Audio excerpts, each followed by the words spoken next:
Hi, everybody. I'm Heather Aston. Welcome to my channel, TT's Trinkets and Treasures. I'm so glad that you guys are here and are checking out these jewelry tutorials that I'm putting out for you. This is video 2 in a series of videos that I'm doing about how many pieces I can make from this stunning strand of glass chevron beads from India. I got these from Bernie's Bead Shop in Mesa, Arizona. They were one of the items featured in our live sale on March 31st, 2025. So if you're watching this after that and you really like these beads and would like some, feel free to reach out to me. If they still have some available, I have no problem grabbing them and shipping them your way. But this is, as I said, this is video 2. I've already done a bracelet and a necklace in the first video that it was kind of like a set, the two together. Today we're going to do another necklace. I got a men's bracelet idea that I'm going to do, and I think a pair of earrings. But let's go ahead and go down to the bead mat and see what we've got going on. So we're going to go here. Wrong way. Oh, sorry. There we go. Okay, as I said, these are the beautiful chevron beads from India. They're absolutely stunning. As you can see, I just love them. So the first item that we're going to start with today will be a men's bracelet, and it is going to be with some leather. So I have a piece of leather here cut to, let's see, probably 16 inches. I don't think I'm going to need that many, but we'll see. I'm going to go ahead and zoom out just a little bit so we're not so crowded here, but scooch things to the top. So I'm just going to start with this 1mm piece of leather. I believe this came from Michaels. It's part of their bead landing. Oh my goodness. Line, their bead landing line. There we go. Sorry about that. And so this came on a card with 3 different pieces of leather. This is the black version. And as I said, they're 1mm leather. I will tell you that not all leathers are created equal, meaning that they can say they're 1mm, but they're not. I had a spool of black leather right here that I was going to show you to make my point. And much like Toy Story, they like to get up and walk away once I hit record. So, anyways, all I'm going to do is I'm going to start by putting one of these little plastic clips on. I like to use these rather than a bead bug, if for no other reason that I can get 100 of these for the price that I would pay for 3 or 4 of them. And with my dexterity issues, the bead bugs are harder for me to pinch close. So anyways, we're going to start, and what we're going to do is we're simply going to use some 8mm agate beads. We're going to use some 3mm sterling silver jump rings, and I think you'll like how it is that I'm using these in this bracelet, but we'll see as it goes along. Okay, so first thing I'm going to do is I'm going to start by stringing my beads. So I'm going to grab an 8mm round black agate bead, and I'm going to go ahead and put 9 of these on here. And these black agates I got off of Amazon. It was a box of like 200 and it was $28. With that being said, the reason I'm bringing that up is you can go search for it if you like. These are matte black agate, by the way. They're not like, they're not shiny, but they're not exactly matte either. In the piece I made on the other video, like this is matte. and it has almost a frosted look to it. These are just not high gloss. I guess that's the way I would put it. And I said I was going to show you the stuff I made on the last video, and I will as soon as I'm done with this.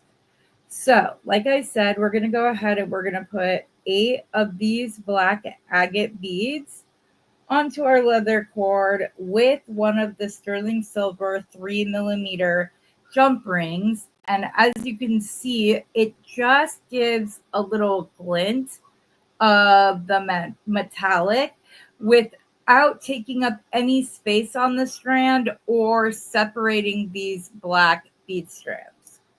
Also, I'm not sure if you can hear or not, but if you hear some high-pitched like barking or whining, I also breed dogs, and one of our females is in heat right now, and one of our males is not happy about not being able to get to her. So that's what that is. If you can hear it, I'm hoping that you can't, because he's got quite the high-pitched little bark. So let's see here. I have 1, 2, 3, 4, 5, 6. So the way that I came up with 9, other than that gave me the length that I needed. Also, it's a proven fact that as humans, we like to see things in odd numbers. So whenever that is possible, I try to do that so that these will appeal to the widest audience. Okay, last one for this size. Okay, now what we're going to do now is we're simply going to put a 4mm silver bead. And then I'm going to take some 6mm buffalo horn beads, which I also get at Bernie's Beads. And I'm going to put that right in here. I'm going to put another one of the 4mm silver beads. I think that's a 3mm from a different project. And that one did not want to play. It's okay. I have plenty more where that came from. Right here, I will just grab the 4mm. Here they are. Right, I'm using the 4mm. Yes. Yes, they are, in fact, 4mm. Like that. And now I'm going to start stringing our chevron beads. Now, in my first video, I did explain that some of the chevron beads have larger holes than the others. For that purpose, I'm going to be taking out any that have a smaller hole for use on various stringing materials that if it's the larger hole beads, it doesn't look as nice. Like you can see right here, this is a very large hole while this is a smaller one. And so fitting it on the leather, it's just a better bet to go. So then I'm just going to put one of the chevron beads on. And then I'm going to go ahead and I'm going to continue to add those 6mm buffalo horn spacer beads. Sorry, guys, let me move this. This is a lot of pattern for the camera to try to figure out what to focus on. So let's go ahead and move the strand off because that's the biggest part. Okay, and then we're just going to keep putting these on across the way. And Bernie has these buffalo horn spacers in various sizes. And he also has some round ones as well that I think I'm going to use in another project. But like I have some 5mm ones, and you'll see that the difference is nominal in the size itself, but the 6mm are thicker. And so I think that they lend a better look to this type of a design. So I'm just going to 1, 2, 3, 4, 5. We need 2 more. We're going to do 7 across here.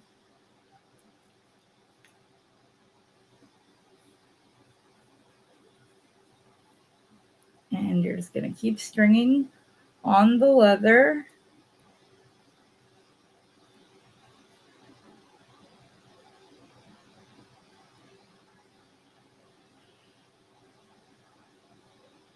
One, 2, 3, 4, 5, 6, 7. Yep.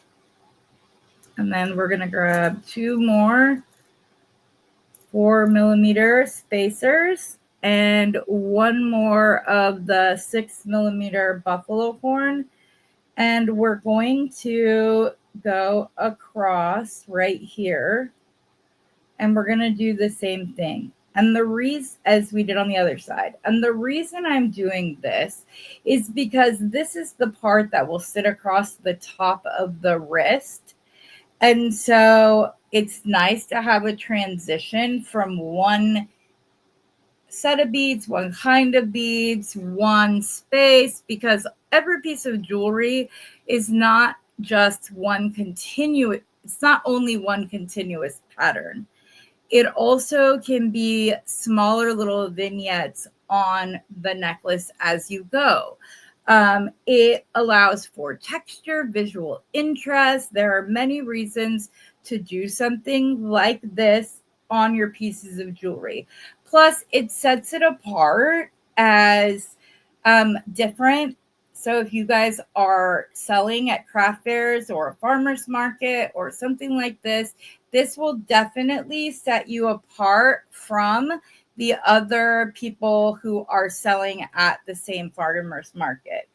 Again, these little sterling silver jump rings in between the black agate beads, I could have just strung the black agate beads on the back and left it. These little jump rings in between gives it more visual interest and will set it apart from other men's bracelets. This is also on leather and it's going to be adjustable, which is great because you can start the bracelet at 7 inches and make it larger, therefore fitting more of your customers than you would if you were doing it as a stretch bracelet or if it had a clasp on it or whatever else. So this lends to a higher marketability for you at the farmer's market. Okay, now we're just going to go back to stringing our black agate on the leather with a jump ring in between each one. And I'm hoping that 9 is the right number because when I did the pattern up, I did 7 and it wasn't quite long enough. So that's why I'm hoping I'm going to be able to keep the 9 on each side and not have to take one off of either end for it to hit 7 inches. And when I get to that point, I'm going to show you a tool that I helped to create. The idea of it has been out there for a very long time. It's not a brand new product that I completely came up by myself, but the way we did it is a little bit different. So it makes it it will last longer, it will sustain longer, and when I get to that part, I will explain exactly what I mean.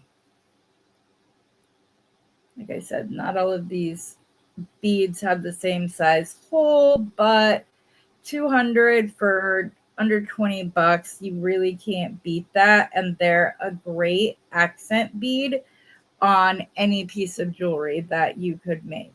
So that 1, 2, 3, 4, 5, 6, 7. And when it comes to the other pieces, I won't make you guys watch, like if it's a long stringing project, I won't make you watch the entire portion of it. I just wanted to show you how this one went. And I think 1, 2, 3, 4, 5, 6, 7, 8. I think 8 is going to be the winner, but let me show you the tool that I was just referring to. This is a bracelet mandrel. Now, there have been paper version of these out for a very long time. I wish I had a black one right here. It would look better. But the purpose of this is that people genuinely or typically will measure their wrist. I always say put a string around your wrist, the looseness, whatever, where it hits, all of that for your presence, and then for your preference, sorry, and then measure that and give that to me. The problem is that anytime you would think, oh, that works. The problem is that they're strung on the string, and half of the bead is entering into the inner diameter of a bracelet. So, if someone has a 7-inch wrist and you just made this 7 inches long, once you go around, the inner diameter is not going to be 7 inches. So let's see where we're at on here real quick. And I wanted this one designed with the hard plastic. I wanted it to be smooth. So there are some that have like steps to them. I don't like those because beads can get caught up on that and you don't always get the correct measurement. So, but this just slides right down and we are at 7.5 right now. So I am going to take off the 9th bead on the one side and the jump ring just so that this will fit because we still need to do the closure. So now that we have this, we are going to create a sliding knot using a barrel knot. Now, I am pretty darn sure that I learned this technique from Becky over on Paquito Burrito. But when I went back to try to find the video that she did it in, I could not find it. I thought it was in, she did adjustable bracelets, a whole bracelet bash video. And when she did so, she did do a slider barrel knot, but she did it in a different way from what I'm going to do it today. But like I said, I believe she did it this way in a separate video. And I'll reach out to her and find out before I post this. And if the video is there, I will go ahead and I will link that in the description down below because it's great to see multiple people do the same technique because we all do it slightly different. And it's so one way may click and make sense to you over another way. Maybe the way that I explain it, you're not able to follow, but then you go and watch the video that Becky did and you can follow it. So I like to give you guys I want to set you guys up for success in any and every way, shape that I can, so that this becomes a joy of yours, a stress reliever, not a stress causer. So the first thing we're going to do is we are going to do a double barrel knot wrap at the end of this so that once we put the adjustable, oh wait, we might not need to actually. I'm trying to think. The only thing I'm worried about is that if this doesn't fit you just right, that these will move around and look out of place. So I need more leather on one side than the other. So yeah, let's just go ahead and do a quick little barrel knot. There are a couple ways you can do this. You can use a tube bead and these come straight. They come rounded. They have a multitude of diameters so you can fit different size leather in those. They come curved, straight. So whichever works for you, it's great. They're just tube beads. They're very inexpensive. Another way is this knotting tool. Basically, you wrap the leather around this, slide the knot through using the chamber, and then slide it off and tighten your knot. So I'll show you both methods real quick on these double barrel knot wraps. So for this one, I'm going to go ahead and I'm going to use the smaller side, and I'm just, like I said, I'm doing a double barrel knot wrap. And then after I do my 2 wraps, I'm going to put the 1-inch leather down through the channel like that. And then I'm going to slide this off and hope that I grab it before it unknots. Let's try that again. Okay, we're going to wrap twice. The first one is out more, whereas this one you need to go towards your hand for the second one. Let me move this down closer to the end so then I can grab onto the knot or the end of this piece of leather. So I'm just going to slide it through the channel. If it will cooperate, there we go. We're going to pull it off of the knotting tool, and we're going to start to tighten this knot up. And I chose to do a 2 barrel knot or a 2 wrap barrel knot, so that way it didn't take up additional space, thereby this not allowing this to fit somebody with a 7-inch wrist as well. Okay, then we're just going to pull the beads down, not tight. You don't want it tight to where it's stiff, because all that's going to do is put pressure on your leather and it's going to snap eventually. So you want to be easy with your leather. Okay, we're going to do the same, a double barrel knot on this side, doing the exact same thing. I'm going to come down towards the end of the tool. I'm going to wrap once, second wrap towards the inside of my hand, slip the leather through. This is how it normally works, you guys, just so you know. I usually look like more of a pro with these barrel knots. I love barrel knots. So Miss Kelly Sutton of Kelly's Bead Boutique, she has a channel on Facebook as well. She was my mentor when I dove back into jewelry after not doing it for several years. And so she's coined as the barrel knot queen, so she can teach you how to do these. And she uses the 2 beads, or she calls them a barrel knot too. So, but if you're looking for one online, you need to look for 2 bead. So she is she's retiring, so she's selling all of her stock off at some great rates, but she is in Canada, so you're going to have to figure out if it's going to work for you. Okay, so I'm going to keep the short end on top, and I'm going to have the longer end over here. I'm going to have them kind of crisscross each other, and then I'm going to make a barrel knot, and I'm going to do a triple wrap this time using the shorter end of the leather. And I'll show you why in just a minute, and I may not have given myself, I don't have this pulled together enough to give me the real estate I need to triple wrap this. 1, 2, 3. We're going to go in through the back of the barrel knot, or the back of the 2 bead, push it through.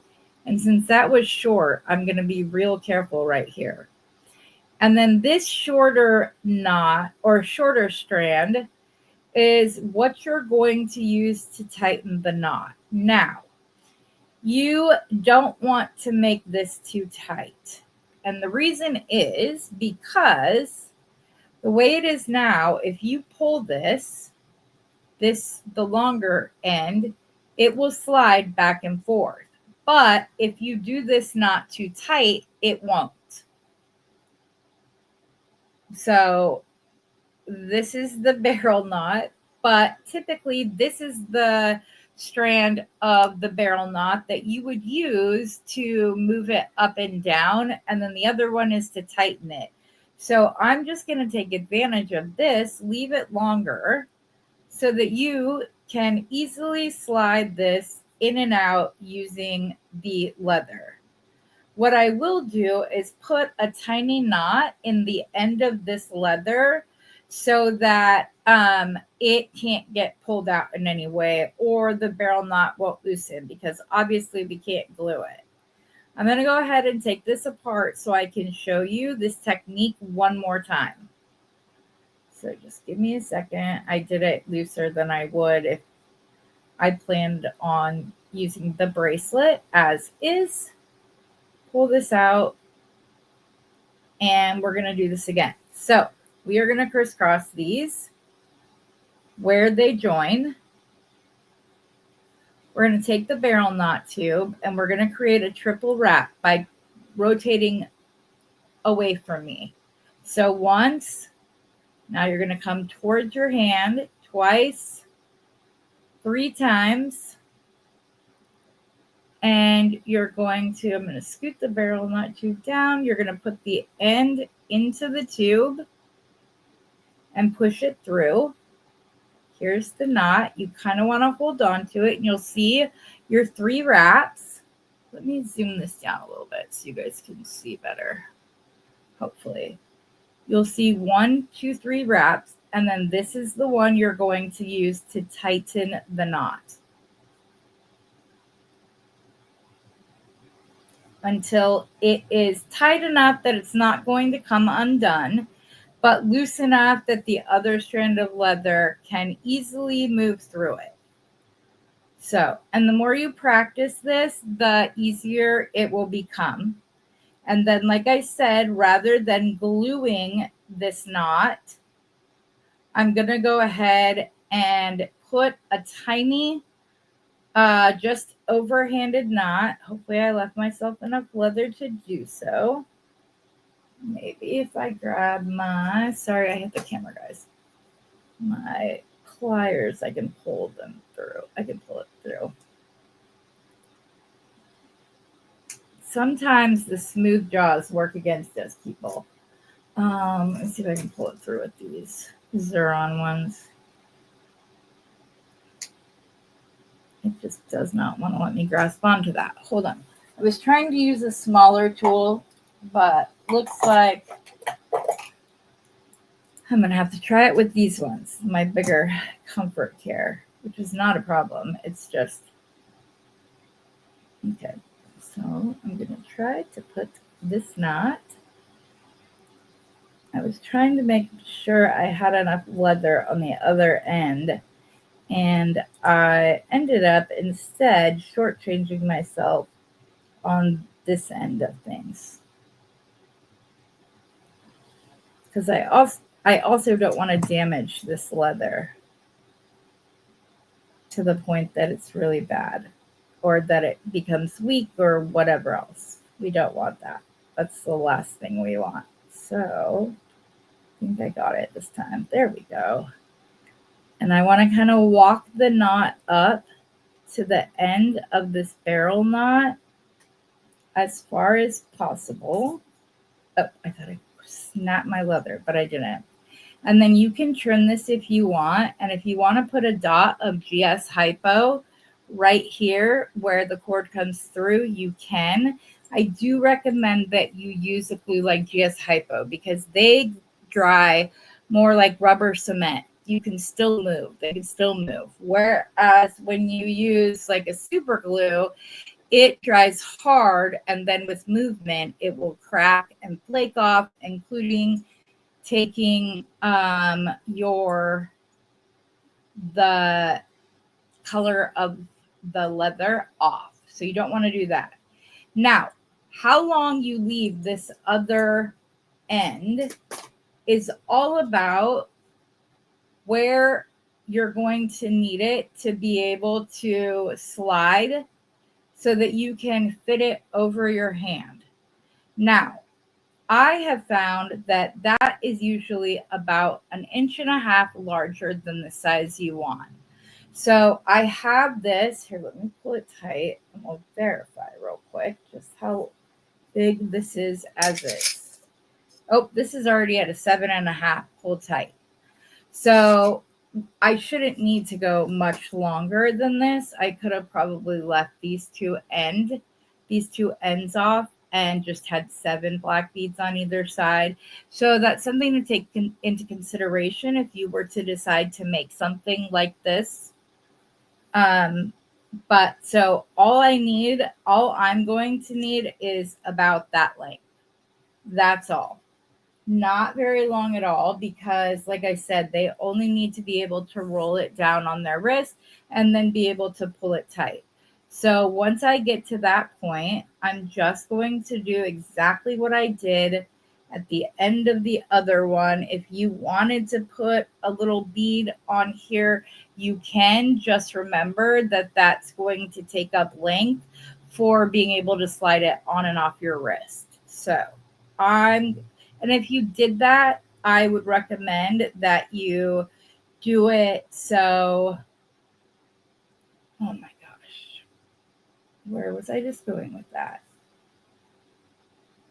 I don't know. I'm sorry, you guys. I have a condition called Derkham's that causes memory recall issues. So it's something that I deal with. And so sometimes I lose my train of thought and I can't bring it back. Anyways, now that we have this, again, if you want to put a dot of GS Hypo at the end of it, you're more than welcome to do so. And then you're going to cut your end to match the other side. So whatever you do on one side, make sure you do it on the other side so that you know what's happening. If you don't want an end on this side at all, that's fine. Make sure you glue it, dry it, and then cut it after it's been glued. Same with this side. If you did not want any kind of like tail at the end, I'd recommend leaving just a little one, the smallest one that you can deal with. And then the way that I disguise that there are different color, that the inside of the leather or the ends of the leather are a different color than the rest, I like to use my thread burner over a Sharpie. My son had a bracelet that I made him, and I put Sharpie at the end of it, and he wore it. It rained, and it got black Sharpie on his wrist. So from that moment on, I started doing this. And you're going to see I'm just going to barely touch it with the hot end. And remember, we're trying to tan it, not burn it. So you can see now that you can't even see that there is a difference. So this is the first project for this video. I think it's a very nice men's bracelet. I sent my husband a picture of this and he was like, I hope you know you're going to have to make a couple of those for some of the other guys in our lives. And I got other beads. I have blue ones with red and white stripes that are gorgeous that I also got, that I think I'll be making a few of these to put on the table, put on my Instagram, whatever, the next time that I'm doing so. So give me a second to set up for the next project and I'll be right back.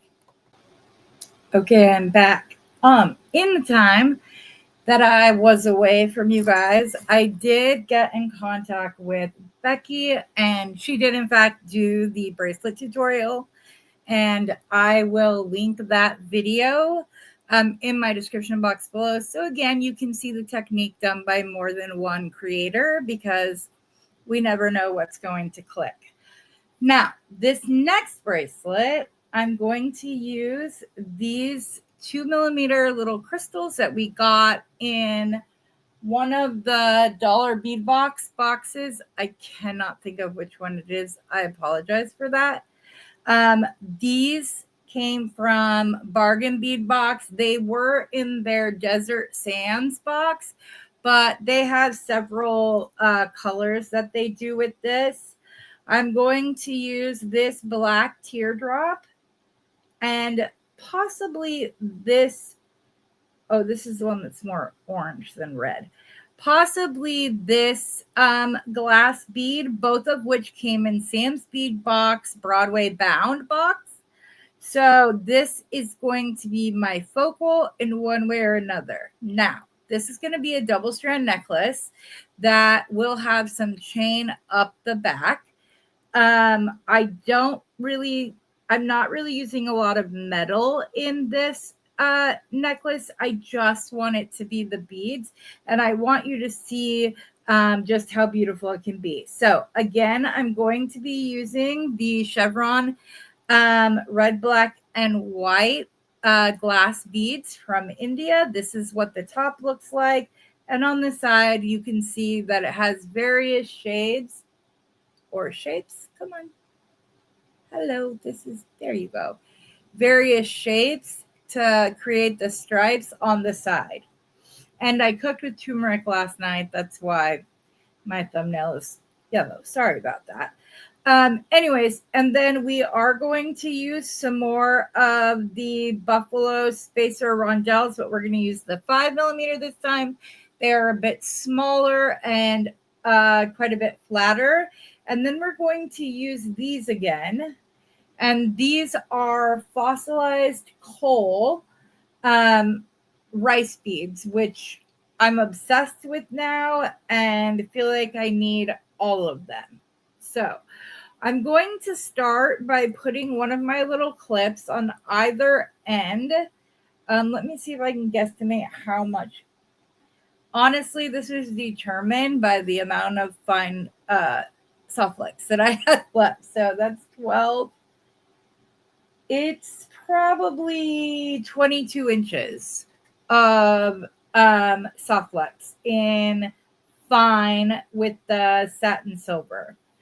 So I'm just going to put two little clippies at the end. Let me zoom out a little bit so you can see better and aren't like squished. There we go. Sorry, I have all the various beads and projects that we're using right here. So this is what the pattern is going to be on the sides. And I'm not sure how I'm going to do the middle yet. I don't know if like I'm going to decide to have like one of the strands it go into two strands. I'm not exactly sure. I don't think so. I think I'm just going to do a 2-to-1 repeat that's just going to keep going. And a 2-to-1 is when you take two strands and you put beads on the separate strands, and then at some point you bring them together and put both of them through another bead, and then you can kind of go back. So this is the pattern though that we're going to do. It's going to be, well, let's just start by putting one of the red beads on. And if I decide to take that off later on, it's okay. We can do so. I just want you to be able to see this with up against the darker red beads so you can see better what the transition is going to be. So it's going to be rice bead. Oh goodness, are you really going to make me pick you up? They're very small. And of course, I cut my nails and now they're at the too small stage rather than the too long stage for making jewelry. But isn't that always the case? You're either one or the other. I don't really ever seem to recall getting to be just the right length size. So as you can see, we did 3. Oh, nope, you can't see. Sorry. I did 3 and I've gone back and forth and I still am. I think I'm going to do 5 of the black because it's very pretty. And I just love the black with these little red crystals. They're just like the perfect combination, the perfect size. Almost lost my bead there. Okay, I'm going to go to the other strand and do the same pattern. And at first, I was going to have the transition end with a crystal rather than the rice bead.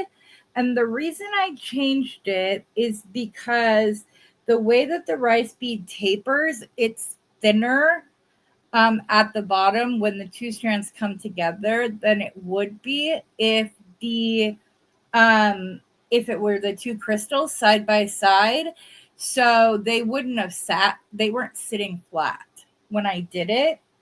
And I'll show you as soon as I'm done putting this pattern together and kind of try to explain a little bit more.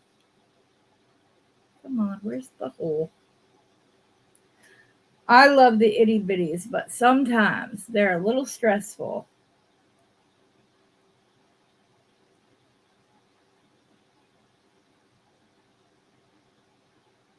So we have 3. Oh, I didn't even do 5 on the other side. I did 4. I need to do a 5th. Because so that we can see if we like that length. It might end up going back down to 3. I'm not exactly sure, but I want to try it with 5 just to see how I like it. I'm hoping that it will give it a little bit better of a drape than 3 would, because it would be, oh, come on. My cords are in the way. Okay, another crystal. And another rice bead. And one just went flying across the room somewhere. Oh no, I think it landed right here on my desk. Okay, and so then what we're going to do once we finish this repeat, I feel like I need to like move this over slightly so you guys can see more of the board. There we go. Okay, now that we have the 5 beads in place, we're going to use one of the matte dark red beads, which I love that we have the sparkle and then that these beads are matte, because you'll see the little glint on these, and then this gives you the same color but in a completely different texture. And I love the way it looks. You know what? I'm going to set up my other light, so hopefully you guys can see better. Hold on 1 second. There we go. I think you'll agree that this is much better. You can see better, everything. So once we put on, as I was saying, the sparkle of the crystal just like gives it that little bit of something that we're always looking for when we create jewelry. And then all I'm going to do is I'm going to use one of the 5mm buffalo horn beads, one of the chevron glass beads from India, and then I'm going to go backwards with that exact same set.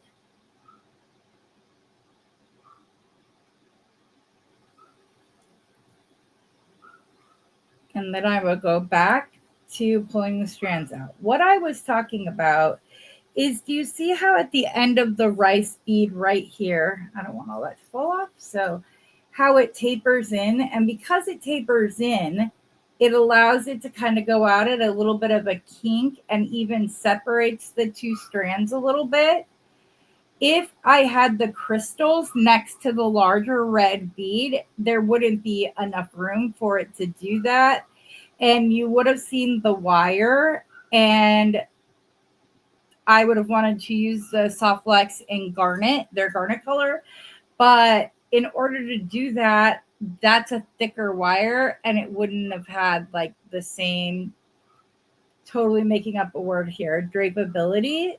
And so that's why I went to the fine and swapped out and decided to do the rice bead up against the red. Okay, I'm going to keep doing this for a couple more repeats, and then I'll be back and we'll discuss the center of our project. Okay, I've decided to bring you back a little early. Let's fix that so you guys are seeing me. There we go. To show you the design process for the focal. So originally I was going to wire wrap these brios with silver wire and hang that below this striped red bead like that.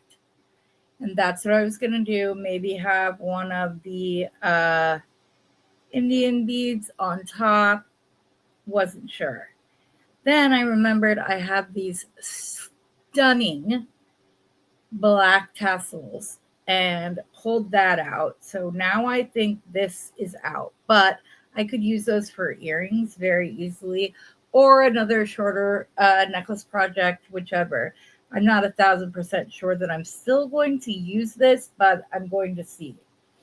Now, the next thought process that I have to think of is what color wire I want to use when doing this, because my mission was to do this and show that you could do an entire bracelet or entire necklace without metal, because I'm kind of addicted to spacer beads.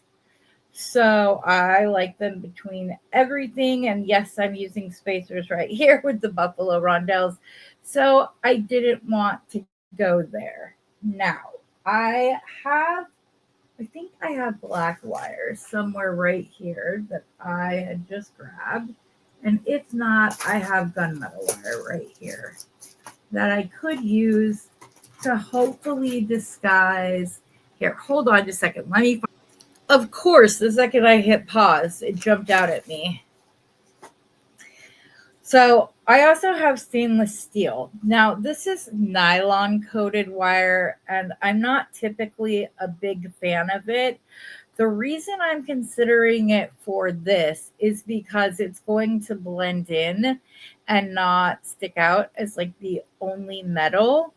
Because I also looked at the stainless steel and option as well, and the gunmetal. And the two gunmetals that I have are not true gunmetal, and they're completely different, even though they're the same company. One has more of a like greenish tint, and one has more of like a champagne tint to it, which I don't think would stick out much, but I think this hides the fact that there's any metal at all. So, without taking my project with me, with it, meaning the gunmetal wire, we'll put that back in. I think I'm going to go with this as long as when I'm wire wrapping, the nylon coating doesn't start coming off, because that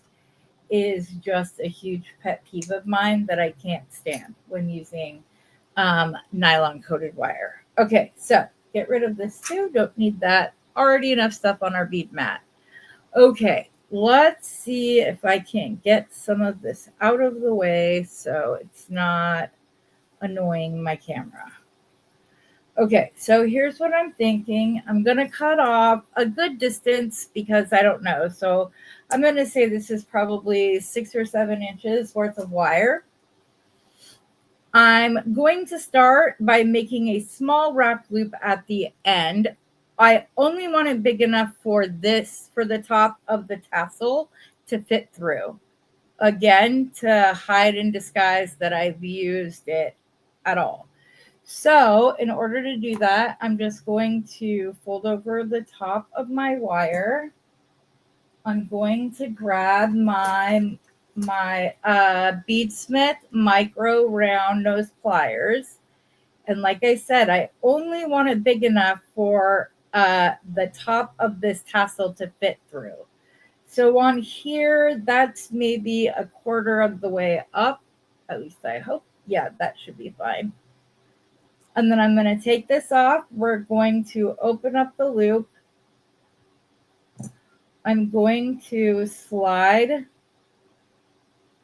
the loop around the tassel, and it's too stiff.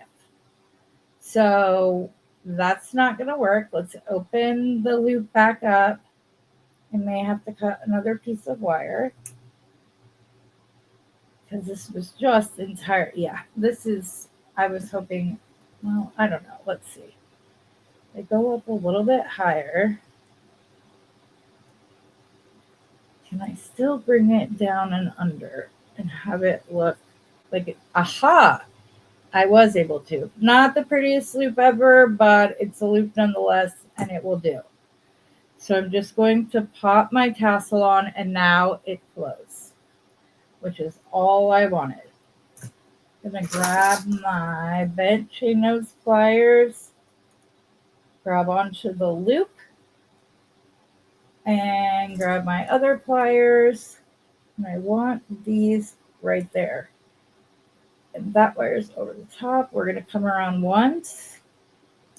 And I think I'm only going to go around twice because, again, I want to disguise the fact that I used wire to begin with. Okay, so there's twice. We're going to go ahead and trim off the wire and tuck in my ends.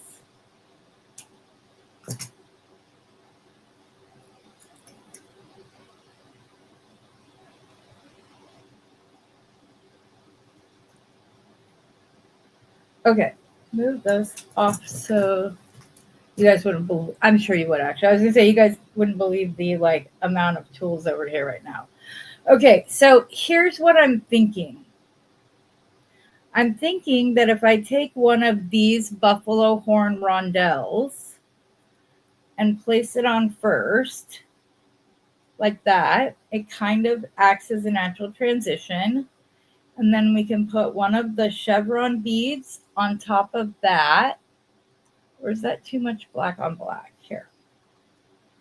This is my process, guys. I'm one of those people that likes to have every possible option laying out on her mat, and so I can just sit there and play with them. Let me see about the 6mm. We could put that right there. Then the big bead. Let me see if I have a wider one of these. Not all of these beads are the same size as they're handmade. I think this is probably bigger of those two. And then, do I need a bigger rondelle maybe? Maybe that's what I need. I don't know that I'm in love with this or not. Not for this project. I think all I'm going to do on top of this is follow the same pattern that I already had on my necklace. So I think I'm going to go with the red bead, a 6mm buffalo horn bead.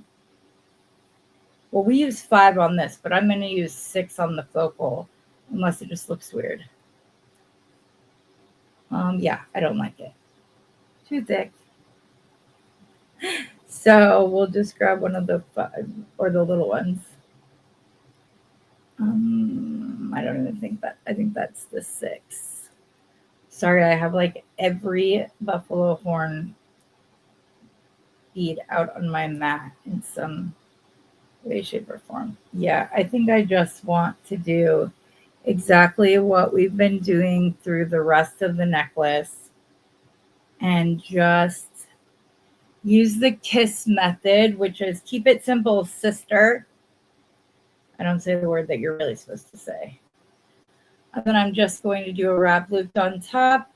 This is going to hang. I'm going to figure out what the center transition of the necklace is going to be just as soon as I finish wrapping up this loop. So this one, I'm going to want the loop to go this way.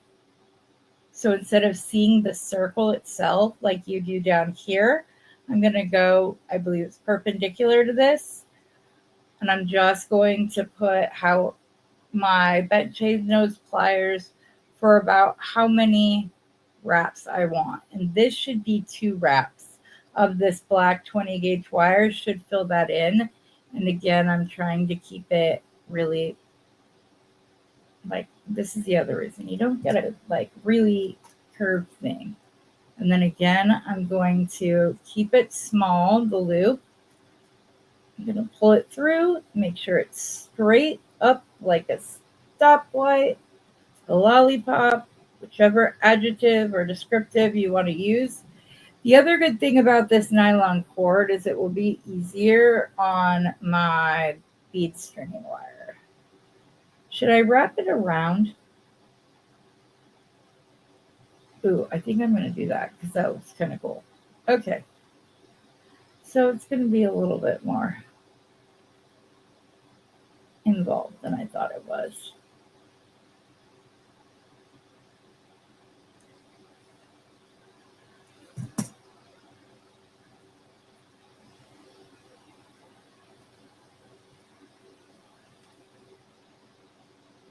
Yeah, that's what I'm going to do.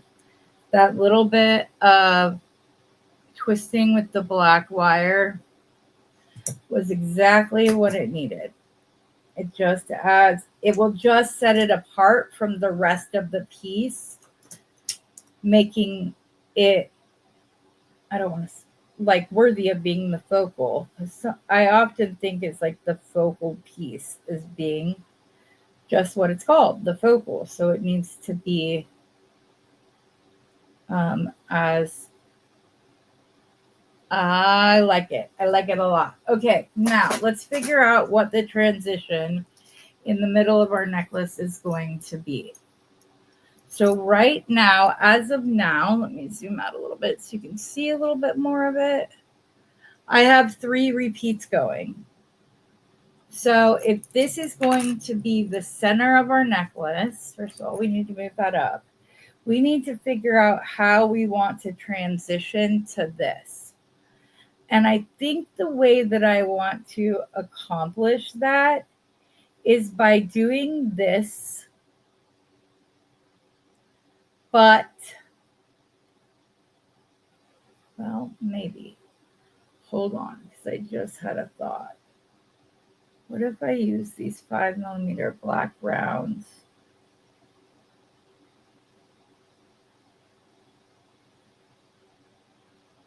Or, let's see. It'll be the only time they're used in the piece, but again, this is the focal. This is where we want the eye to be drawn to as it follows the pattern. I think I'm going to go ahead and grab one of these smaller ones. And then I'm going to put the black buffalo horn bead right there. Because I don't want to use a red because there's a red bead at the top of our focal. So if I do it this way, then I would just slide my focal on into place.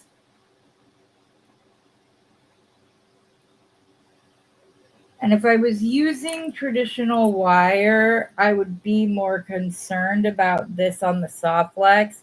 But because it's nylon coated wire and I am using Softflex wire, which is an amazing product and extremely durable, I think that I'm going to be okay with just leaving that on the strand and then going the opposite way with the round bead, the chevron bead, and then going back to our typical pattern with the 5mm buffalo horn bead and one of the red, which I need to pull more off.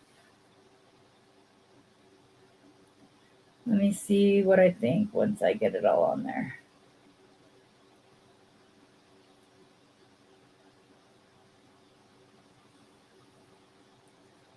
I think it's beautiful. I think it is a gorgeous Y necklace that's just beautiful. The only thing I'm thinking is, do I want to use one of the teeny tiny reds or like 2 or 3 just so that wires, I'm going to try that, guys, just so that wire's not on it. I'm not doing that because what I just said is not true about Softflex. It absolutely is true. I just want my pieces to last as long as possible. So if I can manage to get 2 strands of this Softflex through these teeny tiny crystals, and if not, there's nothing saying I can't split the strands, which I'm going to have to do if I want to do this. There's nothing saying that I can't split the strands, put 3 little crystals on each strand. 1, 2, 3. And 1, 2, 3 on the other. And if I find that I don't like the third one there, obviously I can take the third one off.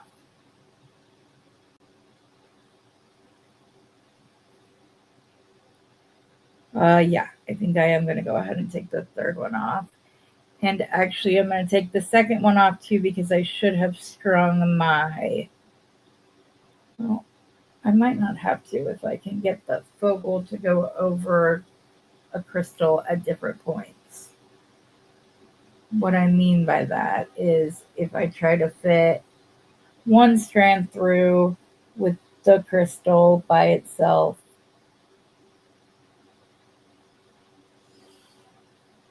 no, it's not going to work. It'll just be easier to take it out. Oops. I gotta take the second one off of here. And you guys see what I mean? See how they're both jockeying to be in position? That's what I was avoiding here by doing the rice bead as the last bead rather than the crystal. Okay, then I'm going to go ahead and I'm going to put a crystal on both strands for the other side of the focal. And then, come on, there we go.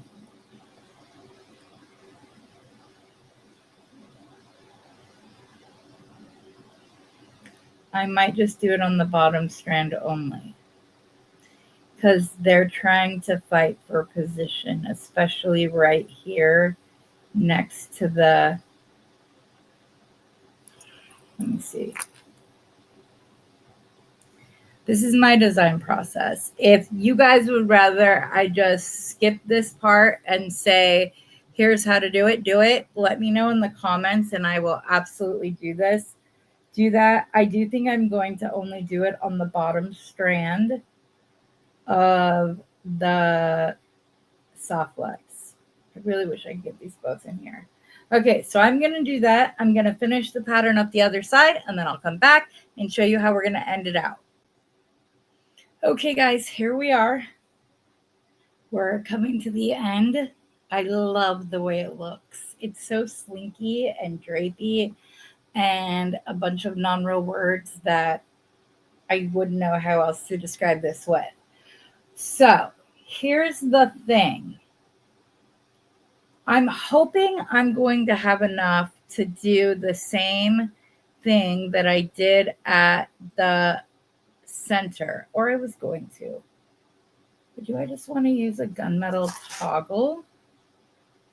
Or do I want to make a clasp with the black wire? I think I want to make a clasp with the black wire. So here's what I'm going to do. I'm going to pinch this off, not leaving a lot of room, but hoping there's enough over here. I don't know that I'm going to have enough to do to close both ends. So I think I'm going to stop at just along the red bead. I don't want to force it, mess it up, get upset, cut the wire too short, all those things that we do when we're trying to force something. But this very determined girl did find 2 crystals that had a large enough hole that I was able to fit both strands through the way that I wanted it. So I'm pretty pleased about that. Now I just need to find my crimps because, of course, I swear it's like Toy Story style. I don't want to use as much as I love Edelon and Soft Flex crimps, we don't have any in a darker metal, but I do have the Beadsmith kind that's supposed to be for the magical crimper. Hold on just one second. Okay, found them. I'm not going to use the magical crimper because I just want a traditional crimp for these. That's the way for the end of this, because I don't want there to be like any metal beyond what I don't have a choice in using. And I haven't even measured this yet to see if I'm going to need to put chain on it or not, but I'm desperately hoping I won't. And if I do, for some reason, have to put some on, it will be done. I will probably macrame some of whatever one of the lawns I have in black. Come on, get the other one and get back next to each other. Here. I had these ends pulled exactly straight. But again, I want to make sure I have enough on the other side. So I'm just going to pull this up to where I want it, right about there. My wires aren't crossed. I'm just going to go ahead and crimp. And, oops, wrong way. Squish, squish, squish, as Brittany Chambers likes to say. Then I'm going to slide all of my beads down for the other side. Again, if you hear the loud squeaky yelps, it's because we have a female in heat and we're keeping one of the males, well, both of the males,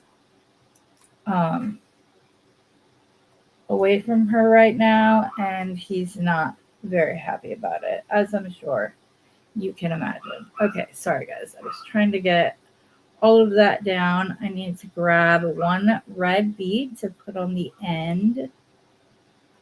And I'm glad I didn't force it, because getting it where just to get this through is gonna be fun. So, but I'm pretty sure this is gonna be long enough. You guys, I love this. Okay, let's crimp the other end. And then we'll make the clasp to go with it. I'm sorry he's yelping, you guys. I know it's sad. The only thing sadder than him yelping like that is when he starts howling because he's not getting my attention. And it is the most pathetic little howl. It's like, oh, oh, that quiet. And as you hear him right now, if you can even hear him, he's got a very high-pitched bark and he's very loud with it. But when he howls, it's a whole other ball game. Okay, let's see if we can get these in here and get them pulled. I'm going to actually stick my tube bead in here just so that I can kind of slink up, but keep where I want I want to make sure those wires are straight. And I have this, it's nice and slinky and soft. I don't have it pulled too far, but that just tried to come undone. Okay, can I get this in between the noodle bead? Probably not. So let's go ahead and pull this out.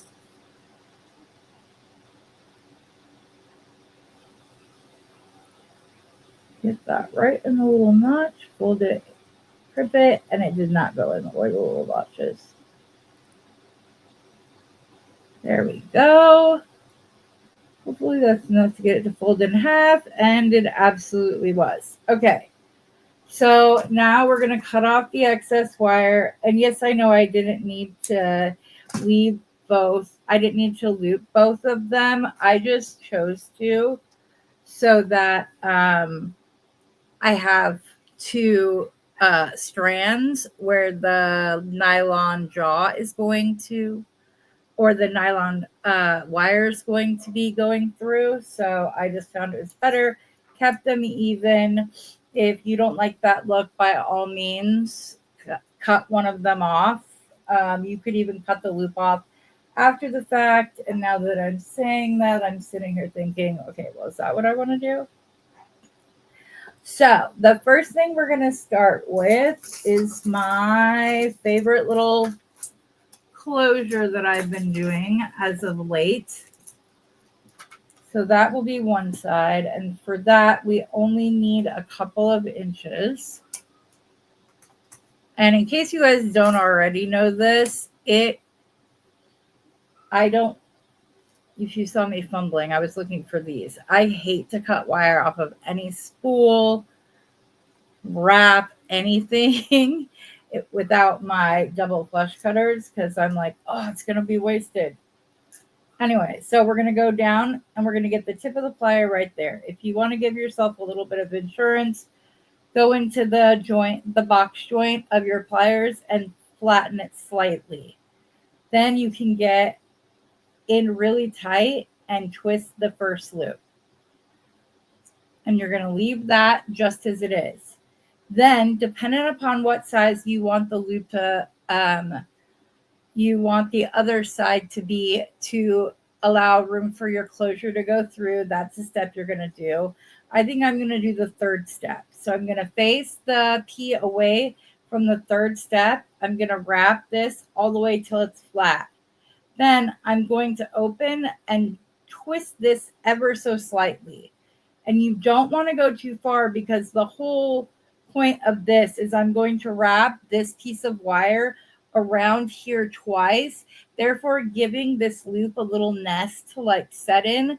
So even though it's a simple loop, it's going to be stronger than your standard simple loop. And the part of your clasp that's actually getting the like tug and that's going to get tugged and whatever when people are clasping this necklace, that is a wrapped loop. So it's stronger than if I were just to make a standard S hook like I have done in the past. Then I'm just going to grab this. And like I said, I'm going to take it and I'm going to wrap it 2 full times around. And it kind of looks like the little and symbol. But as you can see, this is tucked down in there. And you know what? I have enough room that I might, just to be extra sure, I'm going to pull this over. You want to go around the back one more time? Oh, we can see. If I don't like the way it looks, I can always unwind it. Oh, sorry, I'm not showing you. Yeah. I did this one with 3 wraps. Just to be extra careful because I don't typically use this nylon wire. So I'm trying to give my self-insurance wherever possible. We're going to cut off that end. We're going to take this and we're going to pinch down the end really good. Now, this happens sometimes. It's kind of crooked right now. So you can use any of your pliers. You can use your chain nose, your bent chain nose, your flat ones. I like to put it all the way in and then straighten the other side out. And make sure this is a little bit off to the side. There we go. Okay. And actually, no, I just pinched that out of whack. Okay, we're going to make that again just to make sure that it's nice and strong. That last little clip, I don't like the way that it turned the loop. So I'm not going to flatten my end this time just to make sure. I'm going to go all the way around, face away from the third step, up and over. I'm going to twist it ever so slightly. You just want enough room to be able to wrap around this loop. That's the only reason you're opening your jaw pliers. Oh, Heather, did you really just do that? Yes. Did you fix it? Yes. No. Ugh. Well, at least you guys are seeing even the person who does these on like every single class lately still has problems with them. It's because I'm rushing because my youngest is coming home this weekend. He's on his way here. And he's bringing my little grandpup, who's not so little. His name is Miles. with him, and him and his dad are we're gonna do dinner tonight. Him and his dad are gonna go fishing in the morning, and then he has plans with his girlfriend's family thereafter, and we're gonna keep Miles until he heads back home. Okay, there we go. Much better. Much better. Okay, I'm gonna go ahead and clip this wire. I'm going to tuck that in without squeezing the sides, therefore pulling the loop out of place. Flattening it, this one was a lot better, doesn't need as much. And then all we're going to do is we're going to open the loop. Oops. I don't know why Xeron pliers slip like that. I don't know if it's the nylon wire that's making it slip like that, but we're going to open that up and we're going to slip the two loops on. And then when we fold this back up, we want to make sure that we get it back down and in. And then that's when I do my last little tighten. And then you'll be able to see what I mean by this is the part that's going to take all of the stress. And this is a wrapped loop. This is the simple loop, but it's nice and tucked down into this little nest of wire, especially because I went around a third time. Now, let's see if this doesn't strip when I try to straighten it.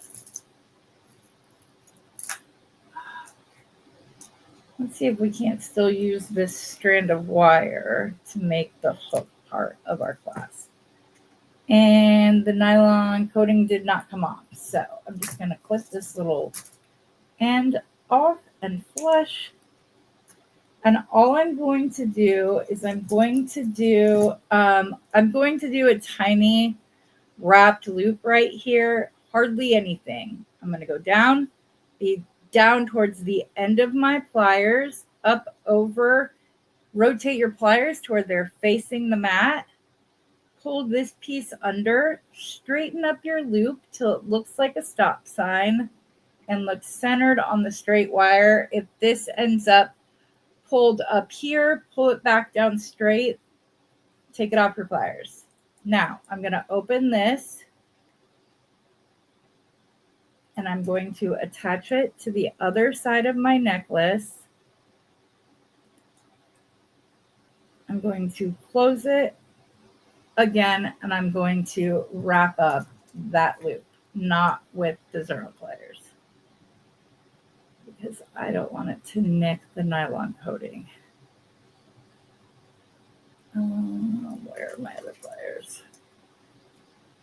And I'm just going to slowly and carefully walk the end of this wire down and around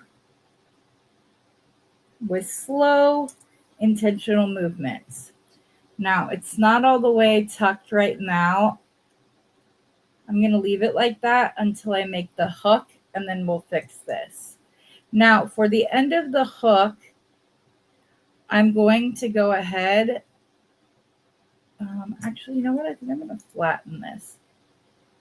If I don't like it, I can always do it again, so that it's flat and I can do the tiniest little roll. Really grab onto it. I'm going to leave it to where it's just that little bitty C. And I'm going to use my chain nose pliers to slowly push that into place. Make sure that it's straight. It's not sticking out of one side or the other, like it's not pulled over. And then I'm going to come back to my 6-step bail making pliers. And I'm going to put it facing away from the hook size that I want to use. And that's what I'm trying to determine right now. 4 or 5. I think I want the 5th step. So I'm going to have this facing towards me and away from the step I want to round this arc. Then I'm going to inch it down ever so slightly. just to make the hook a little bit longer. I think I probably trying to get it to where you guys can see. I pulled it up. There you go. If it'll focus. I put it up maybe 2 millimeters. That's it. Not a lot. And now I'm going to wrap it around right here. And then I'm going to take it off and I'm going to kind of maneuver it until it touches. Just like that. There we go. Then, because this is nylon coated, this is not a hook that I would try to work hard and straighten using the box joint of these pliers because I wouldn't want it to strip the coating off. So instead, I'm going to go ahead and grab my bench block and my nylon hammer.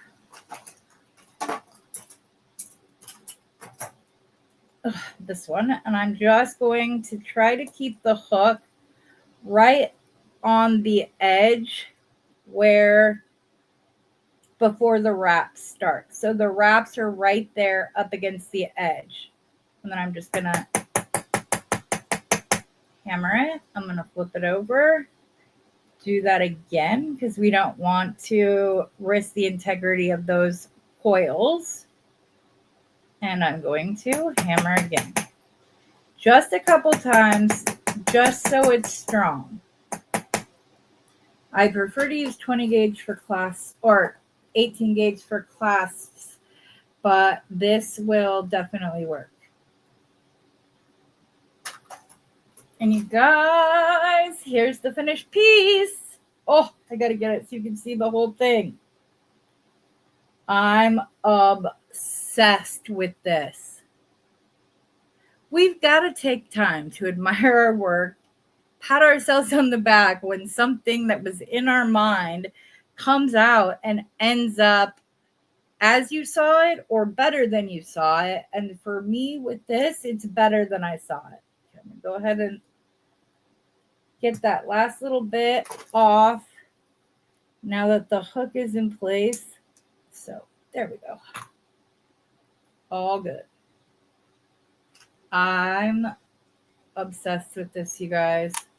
This is going to be so pretty. It is a shorter length necklace. It's not like too short. It's probably, I would say, if this is 12 inches across, I would say it's probably about 20 inches long. This would be 10 inches long right around there, which then means that the clasp or the tassel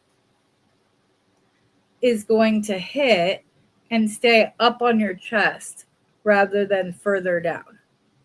I wish I had the dexterity to show you. Let me go ahead and take us out of this and go to full screen. So layout. So I wish I had the dexterity to put this on for you guys, but look. If I find it needs a little bit of an extension chain, I can always add it on, but I love it. I don't know why I went to solo layout because I forgot to show you guys the other pieces from the first video just so that you guys could see them. So in this video, we made the men's leather bracelet, in case you remember that far back, an hour and 20 minutes ago. And then we made the beautiful necklace that we just finished, which I love. In the first video, I made a bracelet and necklace set that I'm probably going to end up making earrings for once I get towards the end of the video. So this is the necklace that I made in the first video.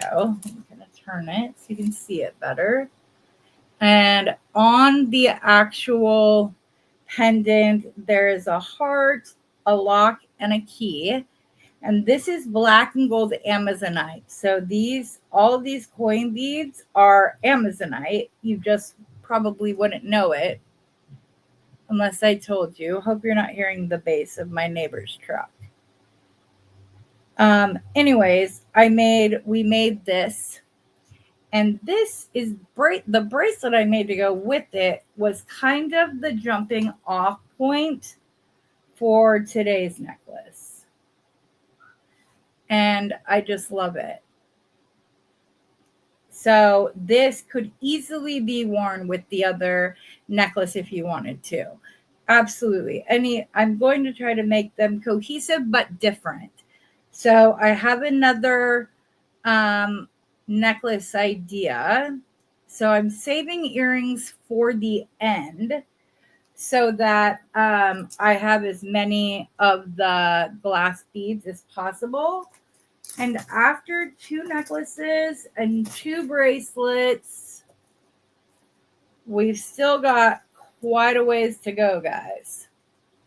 So, and I might cheat and make a couple extra of these because my husband already showed the picture and people like them. So, but there we go. This is the end of part 2 of this series. I hope you guys are enjoying it. I will move on to part 3, probably while the boys are fishing in the morning. So I hope you've enjoyed it. It has definitely kept me out of my head about the pain I'm in for my procedure, which is the best thing. And if I can turn my pain into something beautiful, that's a win-win for me. I'm also going to be doing a video later about the condition that causes me pain, as I'm going to be holding a fundraising auction later this month. But there are a lot of details involved. So just keep your eye out for that video. It's going to be its own designated video. So, so that people can find it easily. Basically, the basics are I'm asking you to either donate bead making, jewelry making, ingredients is not the same word, but supplies, and or a piece or 2 of jewelry. And then I will be auctioning those off 3 weeks, well, probably Saturday night. So 3 weeks in one day. It'll be 3 weeks from when I do the announcement video. And I'll be auctioning that off, and all of the proceeds will be going to Derkham's disease research. It's a very rare condition. 0.00003% of the population gets it. I happen to have it.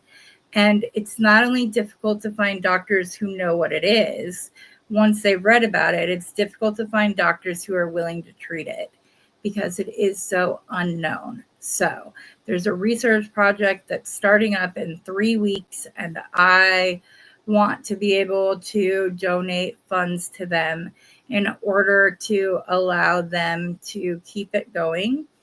I have signed up to be a part of it.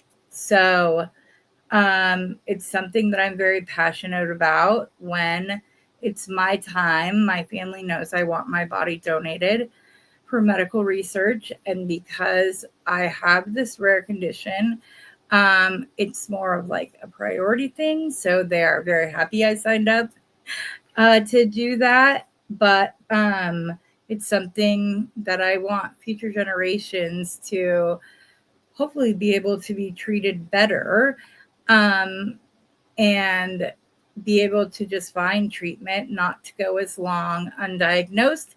I will explain how I reached my diagnosis. It's kind of a story that'll give you goosebumps, but anyways, but we'll talk about that in the other video. I will probably be doing that as a live, so that people can ask questions if they want to. But I appreciate you guys sticking around, coming and spend a little bit of time with me. I hope you're enjoying this series, and I hope that you are having a wonderful evening and have a beautiful weekend. Just for clarity's sake, for future watchers, I am recording this on I believe it's April 4th, 2025. So that doesn't mean you couldn't still make a donation for Durkin's research. That's not what I'm saying. I just don't want you to find it later and be like, oh, how do I participate? Although maybe it'll become more of a thing. But I hope that you guys are all having a fabulous day. And I can't wait to see you till next time. Bye, guys.